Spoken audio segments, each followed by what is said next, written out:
Welcome back to the deep dive. We're here to cut through the noise, give you the insights you need, tailored just for you. Today, we're getting into something really fascinating. It takes us way back, thousands of years actually, but it feels incredibly relevant, almost regent for today. Our source is the Way of Wisdom Bible study book with video access. It's a deep look at the book of Proverbs, led by a great team, Jen Wilkin, Ruth Chou Simons, Kelly Minter, among others. And our mission really is simple. Pull out the practical stuff, the actionable wisdom from these ancient words that you can actually use in your busy modern life. Think of it like getting the key insights without, having to wade through dense theology or feeling totally overwhelmed. So what's the heart of it? Well, the study kicks off with this really powerful theme. Proverbs paints this picture, right? Godly wisdom, that's a path. It leads to life, to flourishing. And then there's the flip side, worldly folly, chasing, fleeting pleasures, earthly stuff. Yeah. That path leads, well, the text says to the grave. Pretty stark. So every day, basically, we face this choice. Are we going for the true riches of God's instruction or the fool's gold, the temporary stuff? And the big question for us today is, how on earth do these ancient words speak to us right now in the 21st century? Is it still relevant? Okay, let's unpack this a bit. The study sets up this foundational idea right away. A contrast. Two very different ways to go. It almost feels like watching a play, with these two main characters showing us the options. Exactly. And what's really illuminating, especially in those first 9 chapters of Proverbs, is how they build this essential framework. They do it using these powerful figures, Lady Wisdom and Lady Folly. Right. Not real women, but personifications. Precisely. They're compelling symbols designed to vividly show us the undeniable upside of seeking true wisdom and the serious danger in rejecting it. Lady Wisdom is always calling out, offering this path to a full life, purpose, health and relationships, peace. Lady Folly, on the other hand, she tempts with the quick fix, the easy pleasure, looks attractive, maybe easier at first, but ultimately leads to ruin, regret. It's striking how that mirrors, modern ideas about impulse control versus long-term goals, immediate gratification versus delayed reward. How does the study connect that spiritual choice to our sort of everyday wiring? That's a really good point. The study suggests that while, we might use psychological terms today, Proverbs presents it fundamentally as a moral and spiritual decision. It affects everything. Folly's temptations. They often tap into our basic impulses, instant pleasure, easy money, maybe the thrill of gossip, that kind of thing. But wisdom. She calls for self-control, discipline, focusing on long-term character. It's less about a quick win, more about building a life through consistently good choices. The flourishing it talks about isn't just one thing happening. It's the result, the cumulative effect of choosing wisdom again and again, which the study frames as aligning with God's way. So these two women, these choices, we encounter them all the time, even if we don't label them like that. Constantly. Every decision, big or small, seems to push us one way or the other. That's the core message. Okay, that makes sense. And I like how it moves from these big ideas into really practical stuff. Like our words. It's not just philosophy. It gets into the nitty-gritty, starting with something we use constantly. How we talk. Oh, absolutely. The study spends a good amount of time on wisdom in our words. And it's critical, right? Words have immense power. It makes clear this isn't about, self-help tricks to manipulate people or just talk your way into getting what you want. No, it's about aligning our communication, what we say, how we say it, even when we stay quiet, with a higher standard of character. Truthfulness, humility, thinking before speaking. The goal isn't just personal gain. It's aimed at a greater good, reflecting this deeper moral compass, which ultimately leads to well-being for us and others. It turns words into, tools for life. So it's more than just avoiding swear words or something. It's actively using words that build up, that bring life. What specific dangers does Proverbs warn about with foolish words? And conversely, what does wise speech actually sound like? Proverbs is incredibly down to earth here. It warns constantly about gossip, slander, speaking too quickly without thinking, words that cause conflict or deceive. It uses really vivid images, like saying a gossip separates close friends. You feel the impact. Yeah. Wise speech, though, that's characterized by truth, kindness, encouragement, giving advice at the right time. It means knowing when to speak, what to say, how to say it all, even for the other person's good. So, active listening, offering comfort. Maybe even just holding your tongue when you're angry or feeling proud. It's a discipline, for sure, but it builds peace and trust. That's challenging. But also kind of freeing, focusing on character over just outcome. And it flows naturally into the next area, right? Wisdom and friendship and neighborliness. It does, absolutely. It's all connected. The principles in Proverbs for handling friendships, dealing with neighbors, they echo timeless virtues. You see parallels with compassion, kindness, humility, gentleness, patience, things highlighted later in the New Testament too.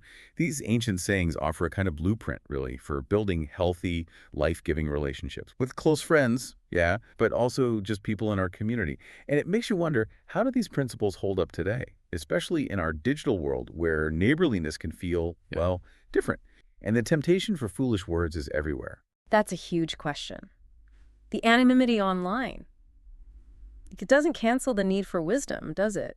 Maybe it makes it even more important. Where's the biggest risk for folly online based on these principles? I think a big one is reacting instantly, without that pause. Or engaging in criticism, maybe hiding behind a screen named something Proverbs warns strongly against. What used to be quiet gossip can go viral now, causing huge damage. Right. And the study stresses that real friendship, the kind Proverbs values, is built on loyalty, honesty, not just online likes or surface-level agreement. It calls us to be friends who stick closer than a brother, offering support, maybe even hard truths sometimes, but always sticking by them. That kind of loyalty, online or off, that's a mark of wisdom. That's powerful. Wisdom isn't just for face-to-face, and it extends further, too, right into our homes and work lives. The study talks about wisdom at home, parenting, marriage, caring for older parents, even this idea of being spiritual mothers. Exactly. And spiritual mothers, the study clarifies, isn't just about literal parenting. It's about mentorship, investing wisdom into others, nurturing them, regardless of age or blood relation. It mirrors that nurturing side of wisdom itself. Interesting. So someone in the community might share experience, offer guidance, just listen, acting like a wise guide. Yeah. And for marriage, it emphasizes mutual respect, faithfulness, love.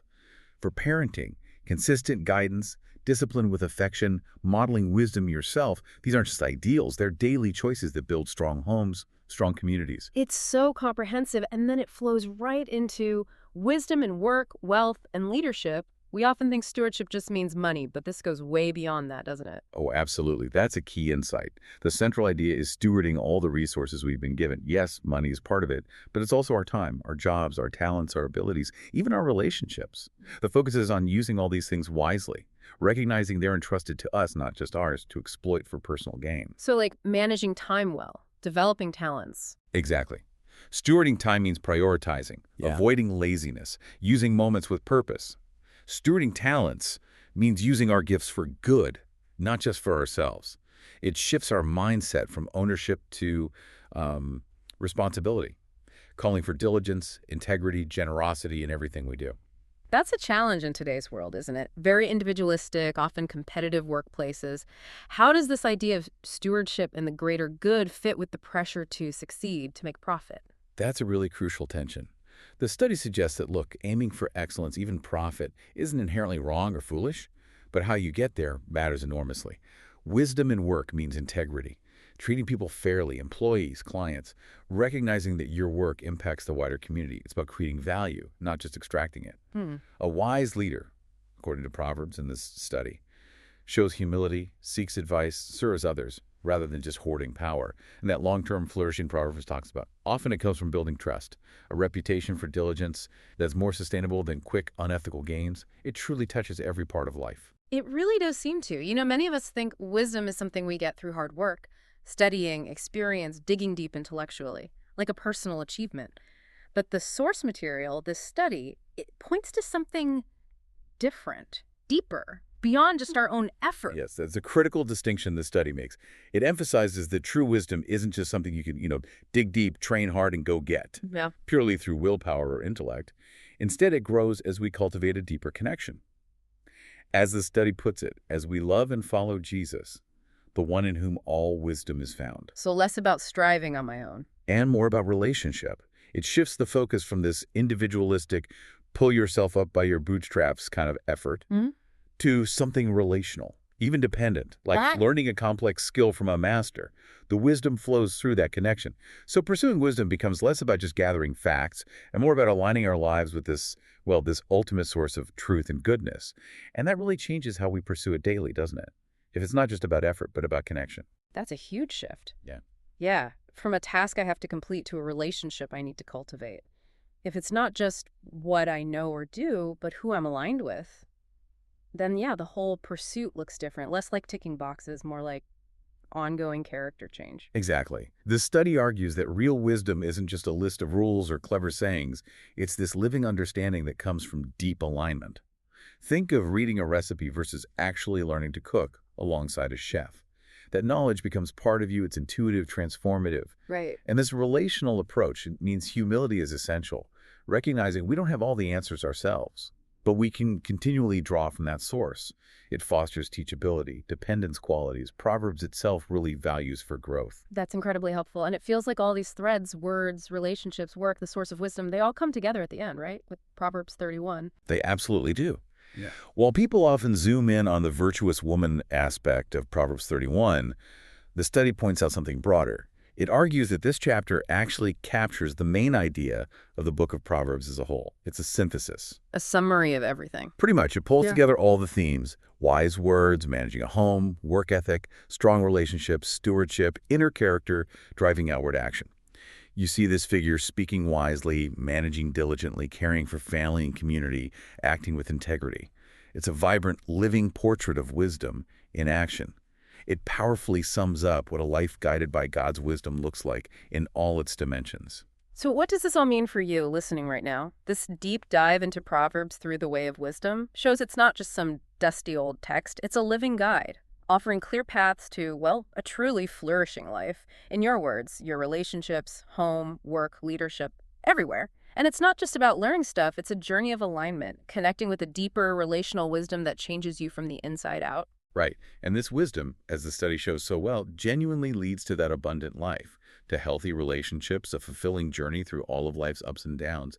It really encourages us to keep engaging with these principles, letting them shape our choices day by day.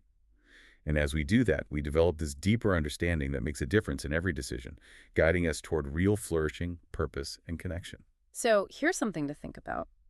If choosing this way of wisdom truly leads to flourishing, to purpose, peace, strong relationships, what's one small, everyday choice you could make today? One step onto that path, knowing it's not just about what you do, but about that deeper alignment, that connection. That's definitely something worth pondering.